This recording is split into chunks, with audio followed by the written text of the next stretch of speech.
On the news, opposition parties and civil society groups condemn President Tinubu's hasty assent to the Electoral Act. Former Kaduna State Governor El-Rufai to be arraigned for breach of national security. Edo State government intensifies war against cultism, arrests 2, demolishes building housing cultists. In addition, we have the exchange rates and weather report from Ikehua. And now we ask you to stand by for the details with Ehi. Welcome to the news on the hour on Providence Television International. I am Ehi Eriki Ugiriaki.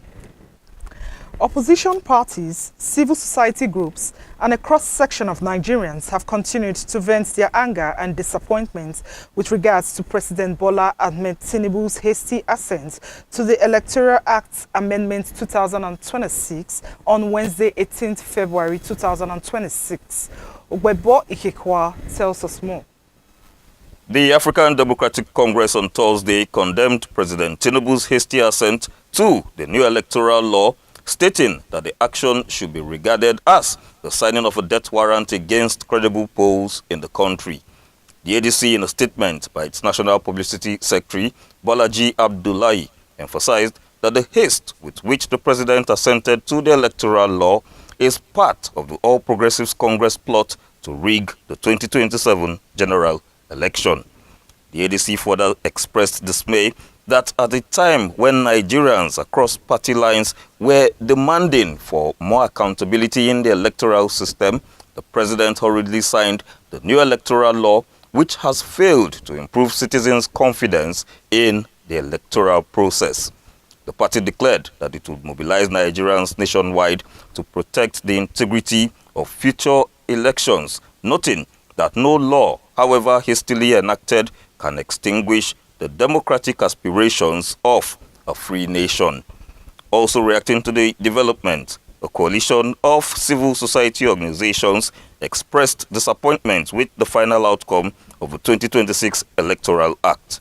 They insisted that the new electoral law is not what Nigerians want, emphasizing that electoral reform should be guided by broad consultation and consensus, not compressed timelines and executive finality. Ogbebo Ikekwa, Providence Television International News. Former Kaduna State Governor Nasir El-Rufai will be arraigned by the Department of State Service (DSS) on February 25th for alleged cybercrime and breach of national security. The date for the arraignment was fixed by Justice Joyce Abdul Malik of the Federal High Court after she was arraigned the case by the Chief Judge, Justice John Toso. The DSS filed a 3-count criminal charge against El-Rufai over his involvement in wiretapping the telephone lines of the National Security Advisor, Malam Nuhu Ribadu, after being detained by the Economic and Financial Crimes Commission over corruption allegations. The former governor was granted bail at 8 p.m. on Wednesday. However, El-Rufai was thereafter taken into custody by the Independent Corrupt Practice and Other Related Offense Commission, ICPC. The ICPC spokesman, John O'Day, disclosed that El-Rufai is in the custody of the commission in connection with ongoing investigation. The FCT Police Command has announced a 12-hour restriction of movement across Federal Capital Territory, FCT, ahead of the area council elections scheduled for Saturday, February 21st, 2026. The FCT Commissioner of Police, Mila Dantawaye, stated that the restriction will be in effect from 6 a.m. to 6 p.m. on Saturday to ensure a peaceful and orderly process.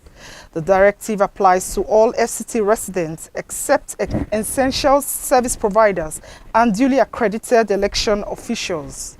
The command urged residents to remain peaceful, law-abiding, and to cooperate with security agencies to guarantee a safe, free, and credible electoral process.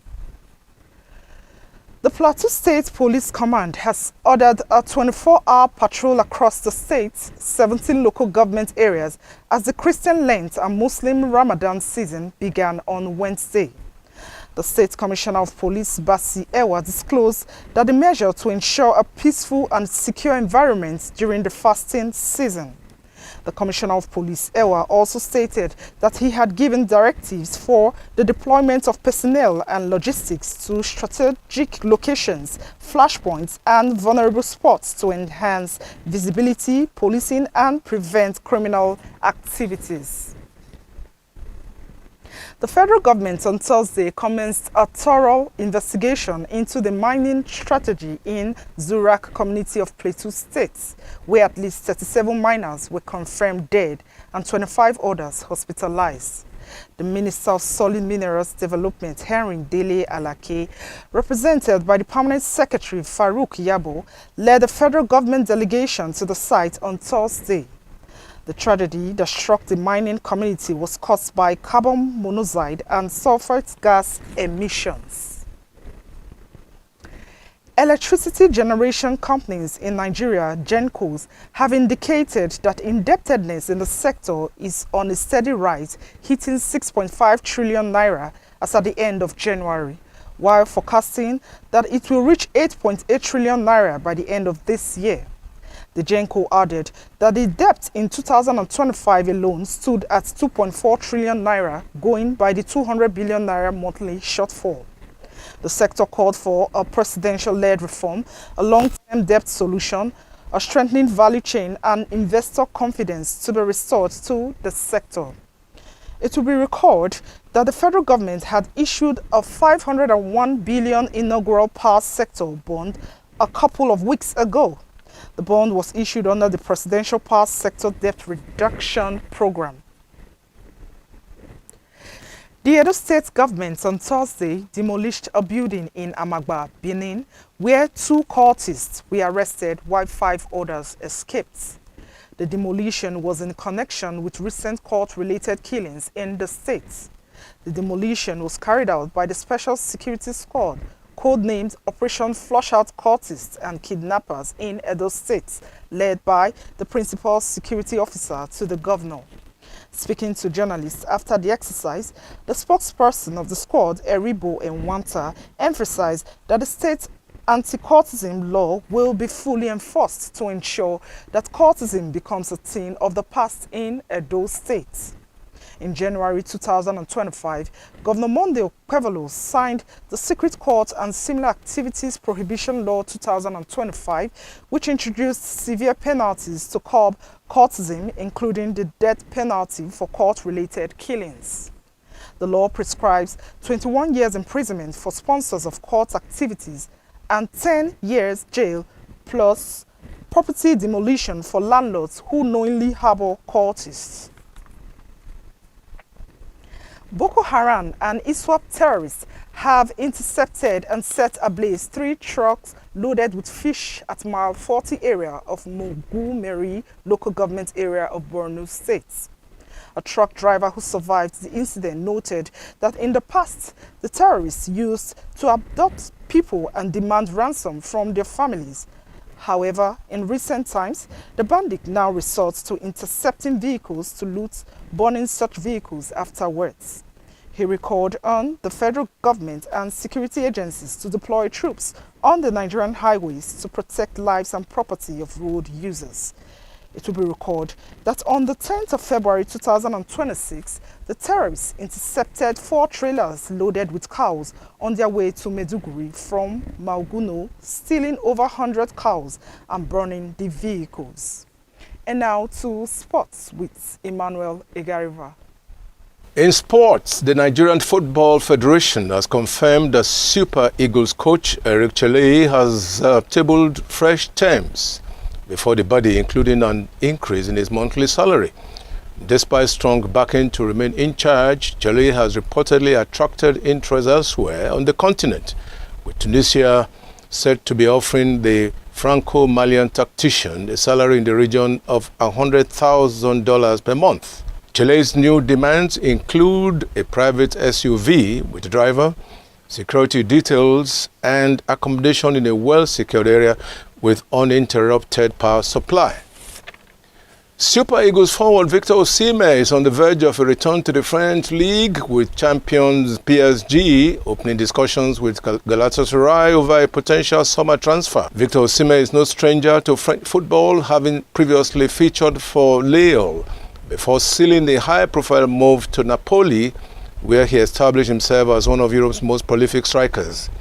PSG are keen on strengthening their attacking options and see Osimhen as a prime target to lead their front line. The 27-year-old striker has consistently attracted interest from top European club sides following his impressive performances in recent seasons. Back home in Nigeria, Kwara United have been handed a stadium ban, a 9 million naira fine and a 3-point deduction by the Nigerian Premier Football League. The sanctions came after chaotic scenes erupted at the end of Wednesday's 1-1 draw at the Kwara State Stadium, where Rivers United scored a stoppage time equalizer through Boluwaji Sholumade. The goal sparked disorder in the stands, with angry supporters pursuing match officials and attacking Rivers United personnel. As punishment, Kwara United were fined 2 million naira for inadequate security and 1 million naira for failing to control their supporters. An additional 2 million was imposed for assaults on officials, 1 million naira for very unruly behavior, 1 million naira for holding match officials and Rivers United officials hostage after the match, and 2 million naira as compensation for medical treatment and damages. 3 points and 3 goals have also been removed from Kwara United's accumulated tally as punishment for the assault. Chelsea Football Club head coach Liam Risner has stated that any player, coach or manager found guilty of racist behavior shouldn't be in the game of football. He further emphasized that any form of racism in society, not just football, is unacceptable. The Chelsea coach, while admitting that he had once been a victim of racial abuse, stressed that racism in football reflects wider issues in the society. He called for greater accountability, noting that every human being should be judged equally based on the content of their character and not on the colors of their skin. And that's our sports this Friday. Thank you, Emmanuel Igariova, for that sports update. And now to Ogbebo Ikekwa for the weather reports and the exchange rates. Thank you, Ehi. Welcome to the weather forecast for Saturday, 21st February 2026. In Abuja, it will be sunny with a temperature of 36 degrees Celsius. In Lagos, scattered thunderstorms are expected and a temperature of 33 degrees. In Benin, it will be mostly sunny with a temperature of 36 degrees Celsius. In Port Harcourt, it will be partly sunny with a temperature of 34 degrees. In Kaduna, it will be sunny with a temperature of 34 degrees. In Enugu, partly sunny and a temperature of 36 degrees. And in Sokoto, it will be sunny with a temperature of 36 degrees Celsius. And in Washington and London, light rain is expected with temperatures of 7 degrees Celsius in Washington, quite cold. In London, 13 degrees Celsius. In Johannesburg, there will be rain with a temperature of 24 degrees. And in Rome, it will be sunny with a temperature of 15 degrees. In Paris, it will be cloudy with a temperature of 14 degrees Celsius. And to the exchange rates, 1 United States dollar, its equivalent in naira, is 1,333. 1 euro, 1,571. 1 British pound, 1,800. 1 Canadian dollar presently stands at 974 naira, while the Australian dollar presently stands at 944 naira. Back to Ehi. Thank you, Ogbebo Ikekwa, for that report. And that's the news on air on Providence Television International. Thanks for staying tuned.